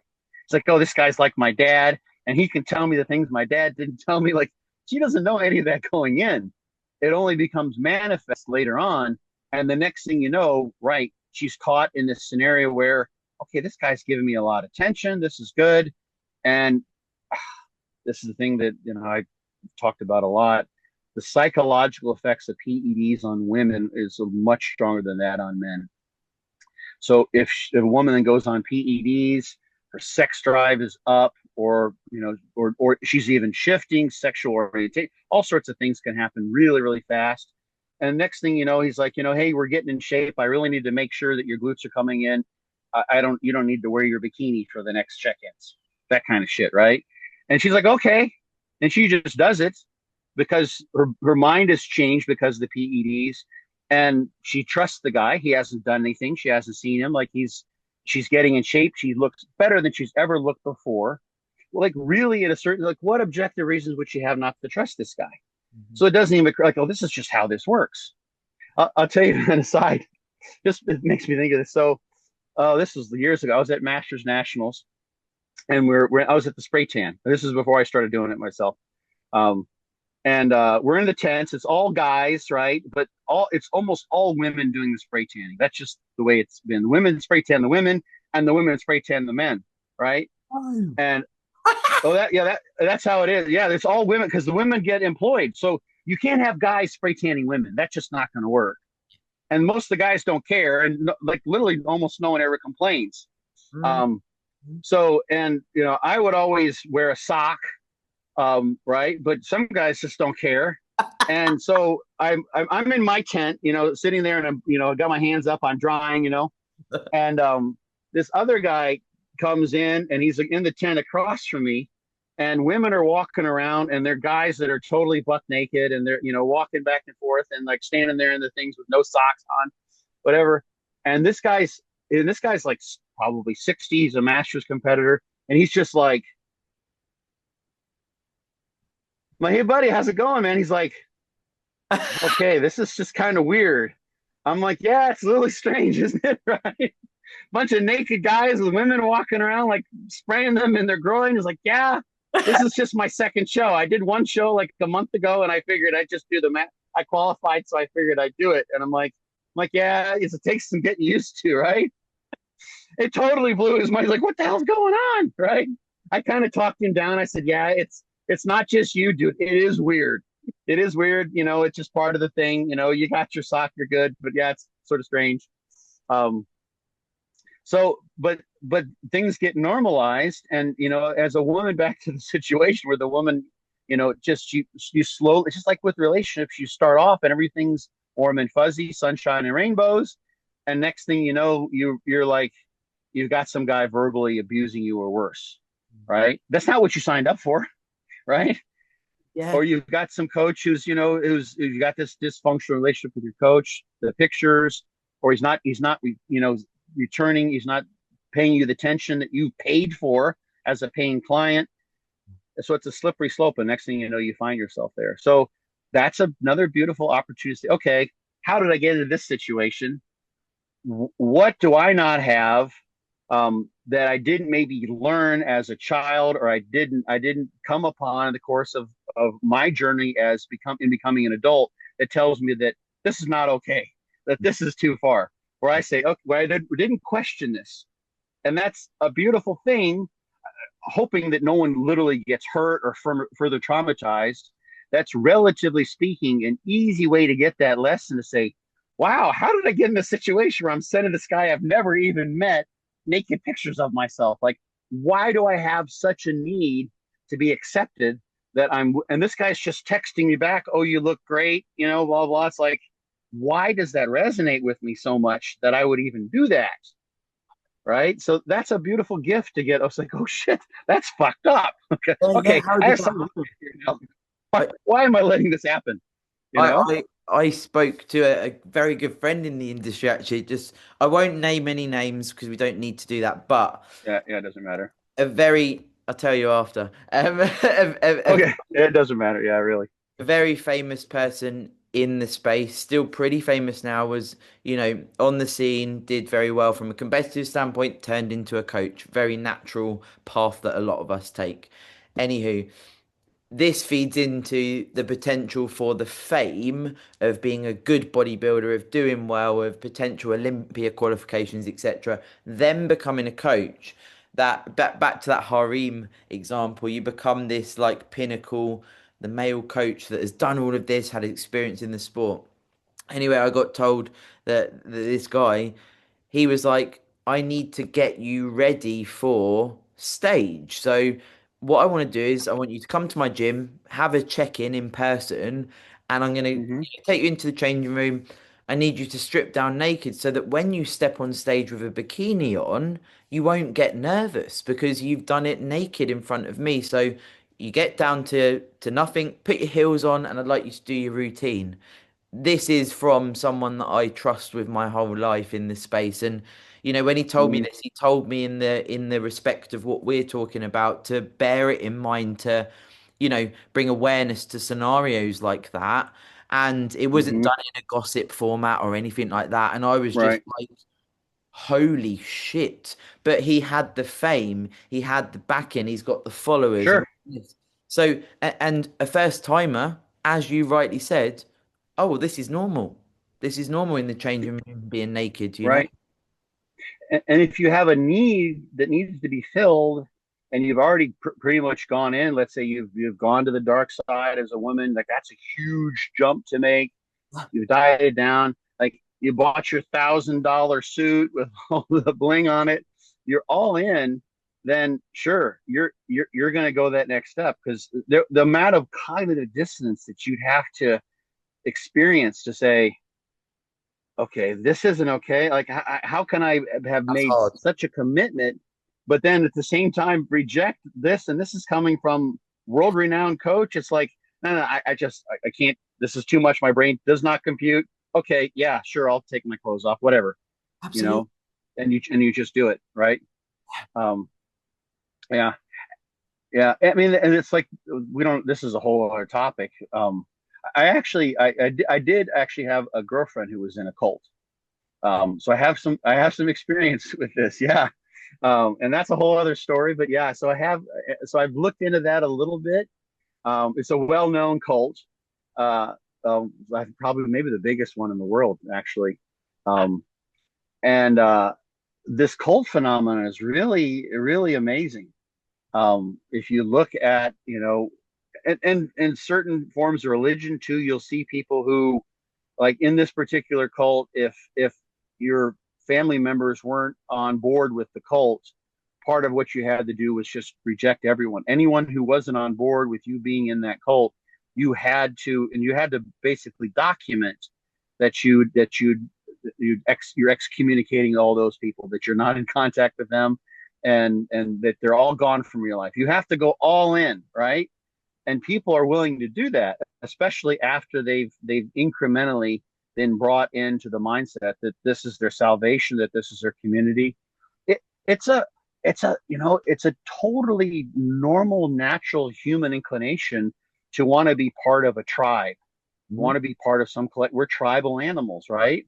So you have this alpha male, this coach, who's the leader of your tribe. He's the chief, right? It's just this sort of archetypical tribal scenario. And the chief says, that our warriors need to put this warrior paint on and they need to cut their weapons in this certain way. And the women need to take their clothes off and stay in these huts when we go on the hunt. And it's like, you just do it, right? Because there was some survival value in those humans who could cluster together in the tribal formation. because that was what manifested in what we have as today's humans, right? Hunters and gatherers. That way of being and clustering together and having a tribal mentality where there was some hierarchy or some leader, and not just everyone being an absolute individual. Can you imagine if like all humans were just all were lone wolves? Like we wouldn't have cities the size of New York or London, or everyone would just be living scattered all over the place, completely separate from one another, figuring out how to find their own food and water and electricity. But that's not how we work. So it's a totally normal psychological tendency to say, this is the person who knows better than I do, right? So it makes sense because if you're trying to reinvent the wheel, like think about the information that gets transferred from generation to generation in the tribe, right? Some of that's important. It's like, at this time of the year, we don't migrate to that area because it gets too cold. And we did that. We almost all died, right? So that the survivors come back and say that's a no-go, right? And they pass that along and they pass that along. And it's like, you're thinking there, like you're a young person. It's like, that looks awesome. I want to go over there, but they tell you not, and you listen. And if you don't survive. So Yeah. the people who listen to their elders, in this case, this is a male who might be an elder to this female, those are the ones who make it, right? So it makes total sense. There's like literally the thing is that this is the hard part is there's no shame in doing that because you did it. That's just telling you what's going on in the background. So learn from it. It's not a mistake if you learn from it and you don't repeat it, the way I look at things, right? Say, okay, figure it out, but don't be ashamed, because being ashamed will mean that you hide away from it and you don't see it. And that's another way to cover up something that this experience is saying, hey, look, you can address this, and the next time you're a stronger person, and you love yourself enough not to do something that little voice in the back of your head says, you know what? It doesn't really, I don't really buy this logic that I need to get naked and be embarrassed in front of him so that I'm not embarrassed on stage. Like, can you give me a reference for that? Can you give me a scientific citation? Because I'm not buying that. Doesn't, I mean, Yeah. right? It's so far-fetched, isn't it? It's like, and I just sort of thought as well, joining dots. I think you're like bringing this to the It's table. exposure therapy is what he means. So there's an idea like, we'll Yeah, put you on the edge of the cliff so that you're not scared of heights anymore, and we'll scare the bejesus out of you. Like that's where that would come you're from. But fixed. anyway, You're I fixed. think it's still bullshit, but that's kind of the idea that he was basing that on, I think. Yeah, yeah. Sorry, go ahead. I interrupted you, No, but no, yeah, it's so I like silly. that because it's sometimes good to sort of give some terminology to sort of actually extend what they're doing there and what they're trying to expose people to. But I wonder as Yeah. well if, and this feeds into the narcissism, this feeds into trauma, this feeds into, any of the things really we've spoken about across the episode, where if you do find yourself in a scenario like this where you've experienced trauma with a coach essentially, right? So whatever's happened, whether it's the example we've just been through, whether it's that you were the favorite and then you're not, and you've essentially found that it's an abusive relationship, whatever that trauma looks like, and however that looks to you, if you, and I'm joining dots here to a certain degree, if you then find someone else, another female, if we're in the female example, that has been through a similar thing, we could also see some level of trauma bonding of, Yeah. this extension of, right, we're going to form a cult to take down the coach. And what I think a lot of Yeah. people don't realize in this space is that people get away with some fucking wild shit, Scott. Like, Hmm. generally speaking, and I can't, I'm not in their mind, but a lot of these coaches that operate like this, they don't give a shit. So you can message abuse, that you can come together as a clan of people that are trying to bring this coach down. More often than not, they probably don't actually care. So you're actually being detrimental to yourself and Hmm. in this cult of toxicity, negativity that is just holding you back essentially because of the trauma bonding, right? Hmm. Yeah. The thing, I mean, um, this relates back to something that we've talked about, that I mentioned too, is the reason, or one part of the reason why you would seek out a coach, is because they have information that you feel like you can't obtain yourself, right?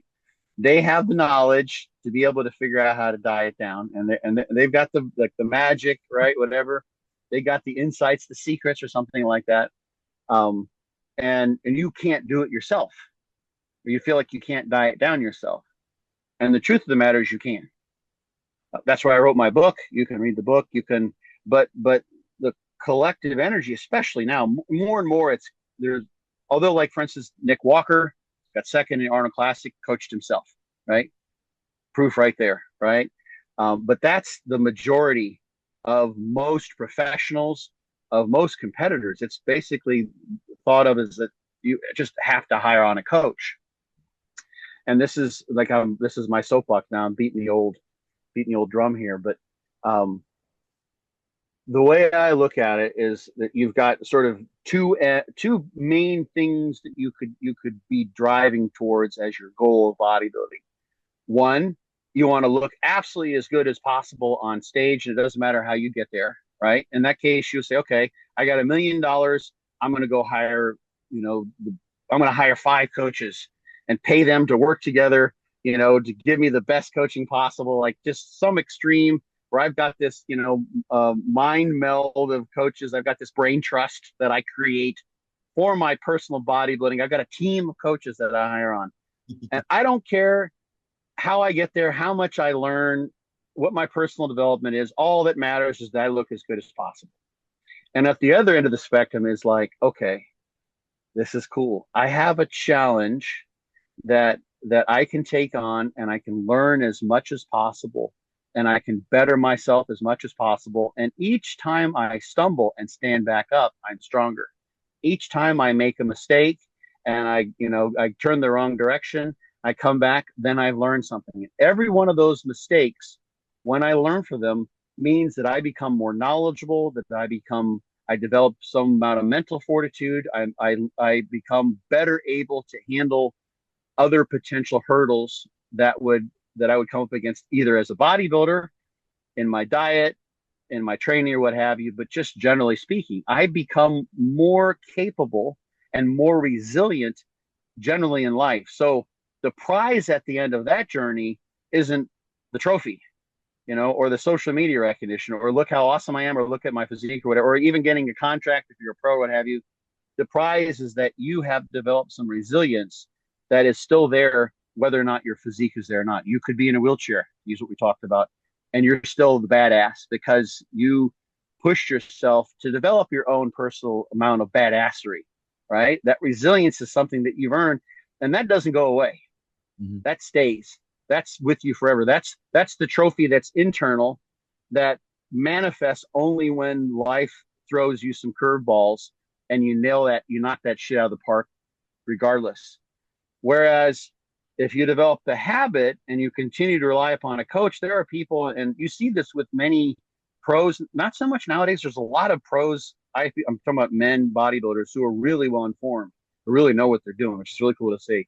But then you have also some of the past who didn't know their butt from a hole in the ground as far as really bodybuilding goes, but they had awesome genetics, right? And they were the best in the world. And that's okay. And they hire on coaches to do that for them. Mm-hmm. But when it comes, and some of them end up being good businessmen as well, that sort of thing. And some of that maybe was related to the fame that they earned as bodybuilders, but they didn't, their reward at the end was very different than the person that coached themselves. So back to, for instance, the situation with these women, there's a sense that they can't take this journey on their own. They have a need for a leader, maybe a male figure that was missing, the daddy issue thing, what have you. Then there's also, we have social needs too. I mentioned this before. It's like people like to be part of a group. So there's this harem effect. Yeah. I mean, there's a very different vibe backstage with the female bikini competitors in particular versus the guys. Depends on the show, the level of show, where you are. I've been backstage where everyone was kind of an asshole. All the guys were assholes to one another. And like a lot of the masters, everyone's really cool. Everyone, because they know each other, they've been competing together. But women can be very different, and there's a very different vibe. So that's one of the things that is mixed. Your women can go in because they want there's a social connection. Like, it's almost like we're going shopping for our suits, and I love your suits, and who did your makeup, and like this is all women stuff that is really important for women to feel connected to one another. Like that's a social, it's a human social need. There's no covering strategy there, really. That's most people have that social need. That's totally normal as far as I'm concerned. But but there's the pathological pieces that can be sneaking in there, where you just think, well, this is how people do it. When you go and you join this tribe, then you just take your clothes off for the coach when he tells you to, and it's like, oh, hold on, like this wolf has snuck into our sheep, a group of sheep, and this he's a sneaky dude. This is a sneaky bastard. So and the thing is that I personally I wish for sometimes for an alternative universe where part of that social adhesion, let's say in the case of women, is that they're talking about, so like did you go low carb this time? And did you do a cyclical ketogenic diet? I did Lyle McDonald's, rapid fat loss diet, or like, oh cool, yeah, no, I went old school with Dan Duchesne. Oh, I did Mauro Di Pasquale's diet. Oh, I heard about that. Did it work for you? And they're geeking out on the science, right? And I tell you what I did. I mixed Dream Jam with my protein. Don't tell anybody, you're not supposed to, but look, my color is awesome, right? And the part of it is not like, I did exactly what my coach did. Is that's part of why that's part of the glue of the social adhesion, is that they're each following their own path and coaching themselves, and then coming back as a group, and the coach is the group. Yeah, yeah. The coach is the community. And that's how bodybuilding was when I first started doing it. Is I learned from other guys, private messages about stuff that you didn't want to talk about publicly or whatever. And like I don't know how many years I coached, quote unquote, coach people just through private messages. People started, hey, can you show me like the peak week thing? I started doing like quasi peak week coaching when I put a post up on Professional Muscle decades ago. And I just coached all these people with peak week and before that. And that's how the small community worked. And now that community adhesion has been sort of substituted. It's been replaced with the need for a coach. And in doing that, basically, many people are relinquishing the possibility to build self-reliance. And instead, they're opening themselves up for being reliant on a third person. And that some of that might be the need for a covering strategy, because to try to do all this on your own, it's kind of freaking scary, because you're going to make mistakes, and if you get on stage and you're not in shape, like that can make people feel like, oh shit. I think a lot of it's just fear based, Yeah. like, and of course there's the whole thing like, oh, it was my coach's fault, right? You can just blame the coach, right? It's like, yeah, I mean, your coach wasn't cheating on the diet. He told you what, or she told you what to do. That's So the there's that hardest problem. bit. That's the hardest bit as a coach, Yeah, because you can't like you yeah, can't you're not you can't know 100% that someone's following a plan. yeah. And the coach becomes the covering strategy. The Yes. coach is the covering strategy. I mean, because it covers up the fear that that person has for tackling this on their own and making their own mistakes and realizing like that they stumbled and they weren't quite able to stand up again, And right? maybe Um, bodybuilding's not actually the right choice for them. So they're, yeah, suddenly you get people right. I'm doing a prep, and I mean, I ask people, I'm like, so what's your, why are you doing it? And they're, why are you asking me? Because they don't know why they're doing it. But anyway, then yeah. it can transpire the coaches say, well, why don't you go to stage? Like, you don't really want to do all this unless you're going and stepping on stage. And I'm like, that is a load of fucking bollocks. But anyway, Mm, and then they're suddenly going to stage and they don't really know why and they don't really want to, but they're covering up that they don't want to say no. Like they feel like, oh, okay, mm, well, I have to do they're that. pressured into it. Yeah, Yeah, yeah, wild. yeah. I mean, one thing, and we've been going for a couple hours, so hopefully people stop tuning in. But one thing, everyone, there's this kind of a spectrum, I think, and there are some people who are, they're very much do your own thing, do it yourselfers, coach themselves, do their own thing, and then there are other people who have a certain amount, they're going to have to just hire on a coach, and that's just how they're going to do it. And for them, maybe as long as they don't get entangled with pathological relationships and start doing things that are damaging their health, that might be the best way for them to get involved with bodybuilding, at least initially, and then maybe move back to being able to handle whatever amount of self-reliance building exercises that come through coaching themselves or doing it themselves that they can personally handle. Right. So some people, it's just like, throw at them whatever you can and they just take the challenge on. They're like the Hulk, like the more you hit them, the stronger they get, right? Or whatever. They just keep on getting back up, and they thrive on that. And other folks maybe not. So the thing for one thing for people to be listening to is look out for those covering strategies. And also, I think, pay attention to the fact that the nature of the bodybuilding society that we have, the bodybuilding community, is one that is very much slanted towards this general consensus and agreement that you need a coach. And my perspective, and I'm very much in the minority here, I think, but my perspective is that you don't, for most people, unless like your career is riding on it. Like, if you're trying to win the Mr. Olympia, then you hire on a coach, right? Because it's a matter of hundreds of thousands of dollars or what have you. But if you're just trying to win your local show, in the long run, at the end of the day, having done 10 years of stumbling and falling and figuring things out, and then learning in those last few years how to really nail it totally on your own, having coached yourself is going to provide you with some life skills that you'll have for the rest of your life. Whereas, and I've seen this, you end up 10 years in, I talk to guys backstage who've been working with coaches, and they don't know why they're doing anything they're doing. Like, their Yes. coach is like, it's sort of bizarre, to be honest. They tuned out a long time ago, and they've almost become like resistant. They're recalcitrant to learning more. And then they leave bodybuilding, and they may have some trophies or what have you, but and the physique may or may not stay depending on what they do thereafter. But they don't have the skill set for bodybuilding per se, or for outside of bodybuilding they can take with you. So just be aware that that's the nature of the world that we live in, and that there could be various coping strategies that each of those person, or covering strategies and coping strategies that the person is looking for in bodybuilding. And it's totally, because everyone's doing that, not everyone, but so many people are doing that. So many people are coaching. So many people are covering in various ways to varying degrees. It could be a very small percentage of why someone does it. But I know I've used bodybuilding as a covering strategy. Me too. Me too. And the relationship, like, what am I going to do? Like, I need some time to process this. Fuck, I'm going to go and do a show, you know, go right into a show. Like, that's the classic, right? Yeah, And I've knowingly done that, right? I have as Um, well.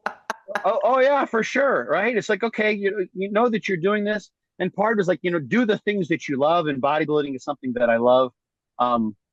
So you can weigh those things. Like, okay, in the next 6 months, should I not bodybuild? Should I just like do another off season, or should I do a show? And like, what are the benefits I'm going to get? And I learned something a long time ago.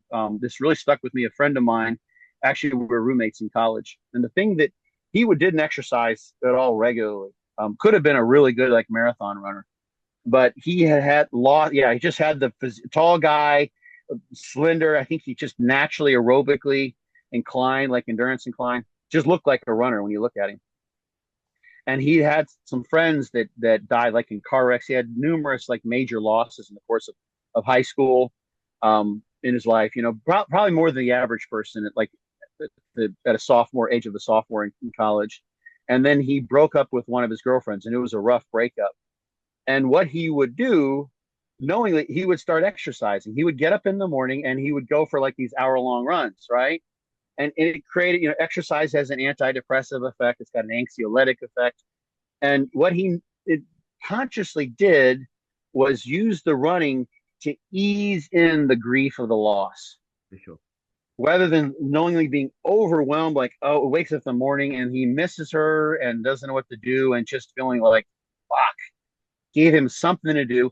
He wasn't trying to completely cover up the grief, Mm. but it allowed him to ease it in. You know, he had a little bit of a valve that he could tighten down so the grief came in at a rate that didn't just destroy him. Yeah. And he also was like to drink alcohol a lot, so he was, yeah. So he knew that this is something that kept him from drinking, because the guy had a tremendous tolerance to alcohol. So bodybuilding can be that way. It's like, you know what? I love bodybuilding. I realize I'm using this as a covering strategy. It's a better option for me, and it's a tool that I can wield consciously, Yes. right? And that's where it is I think this idea of mindfulness and being conscious of what your internal milieu is so valuable, and saying, you know, my intent here is to bodybuilding, do something I love, fill my life with challenges that I enjoy overcoming, not avoid the grief of the loss, not continually just try to cover up my addictive tendencies, but use bodybuilding as something to cultivate the type of life that I want, where I'm enjoying things and I'm also dealing with my demons one at a time, as opposed to all of them bum rushing me at once, Yeah. right? Yeah. Yeah. And Yeah. that's where it's at, is, you know, figuring out what your path is going to be, how much you'll body build, how much you rely on a coach, all these things we talked about, and just being aware of what you're doing and what your intentions are, I think, is where it's at. And once you've done that, then you're mastering your own path. You're choosing your own direction, You're and there's really no right or wrong. There's just your way. Absolutely, So, and mastering your emotions and your reactions in tandem with that as well. And mm-hmm, I mm-hmm. did a story the other day. No, I did a real Anna story. I found this in my own mind of, some of the stuff I've been through just in life, even before bodybuilding. And I was at the gym the other day, and I was like, I feel like my demons have a home in the gym, but not not the, gym's my therapy and things like that, because I'm not saying that at all, but I feel like I can use that as a space to feel like, and I Yeah, believe that's okay. I'm not going to the gym and I have to go, like I can miss the gym if I need to, right? There's certain things that come up or whatever. But there's not a reliance on it, but when I'm there and I feel, it's like it came to my mind, my demons have a home. My demons have a home, and it's a gym, and I'm happy with that. there's a song by the band Anthrax. I listen to Anthrax sometimes when I train, called "My Safe Home." Okay. And I've been listening to that song for decades now, since the album first came out, and it's the same thing. This is my space. It's my safe home. It's where I can always go back to. Um, the iron never lies, as they say. Like, gravity's always there, always waiting for you, always ready to provide a challenge. So you can always go in there and test yourself, right? Um, it's a beautiful thing. It literally, the bodybuilding, if it becomes, it's a tool that you wield, right? It's an option that we've been blessed to be given, that we can leverage to test ourselves, to relieve that tension, um, to cultivate, to go through that valley of pain. And at some point, you may need more of it. At some point, you may need less of it. But um, it's really a gift, I think, that we get to do that. And um, it can be a weapon of your salvation, and it can be a weapon of your destruction. And how you use that weapon is up to you. Like they say, guns don't kill people; people kill people. Bodybuilding doesn't kill people; it's the people who can kill themselves through how they bodybuild and how they wield the tool that bodybuilding can be to make your life better or potentially worse, See, such depending on how you use it. I can see it in your eyes, the emotion there of what bodybuilding does mean Yeah. to us, and it's a precious thing, and it is. But yeah, the thing is, right? We found when we've had it taken away through surgery and things, we can get through that space because we're strong of mind. When it comes back, we're grateful for it, and that's certainly an undercurrent from Scott and I, guys, because Yeah, this is always a choice and it's always a privilege. And of course, a privilege to have you back on the podcast, Best. Yeah, this was cool. Thank you so Yes, part of the series. This is going to be a cool series. I'm glad you're doing it this Thank you for way. always supporting me and always calling me out when I need it. Yeah. Yeah. You know, I get it's kind of, I feel like this sometimes with like the knowledge I've obtained with my PhD. It's like, I can answer, questions that are, that sometimes other people couldn't answer. It's kind of cool. And then having been around, I mean, it's not like I'm 105 years old, but I've been around a hot minute, and it's a beautiful gift then that I have to have been thoughtful enough and gained some hopefully useful insights, and to be able to pass them on to someone like you who's receptive for those. That's a blessing for me. So you being someone who's willing to receive my thoughts makes you a blessing in my life as well, because this is really what it's all about, to It help and love one another, you know. we there's there's so much within you that has changed my life, and I won't get emotional because but when you find someone that has your back and sees you, there's so much power in that, guys. And I'm fortunate enough to have you and you have me, and that's even one person can change your life. And remember that, guys. Nourish the people that you have, show gratitude, and those people that do Mm-hmm. show up, don't forget them when you're a bodybuilder. Bodybuilding is important. Mm-hmm. It may be your whole pursuit. You may be knee deep in it, and it's like, this is my everything. But remember those people, guys, because they can go and it fucking hurts. So show gratitude always. Yeah. I have a last, I have all these experiences that I can share. So it was, I think, my first show in Arizona. I can almost remember this guy's name. He was in my weight class. He was a heavyweight. No, I was a light heavy, so he was a heavyweight. So uh, I saw him at the weigh-ins, and it's like, oh shit, this guy looks fucking badass. And I sat next to him and one of his buddies at the athletes meeting. And he ended up winning the show. He just absolutely cleaned up, destroyed everybody, just like just a mind-boggling physique. Um, but I remember hearing him that morning, and his buddy had seen him. I think they're from the same gym, and he's like, "This, like, dude, like, what are you gonna eat? What are you gonna do?" It's like, "What's what this is? Aren't you excited about winning the show?"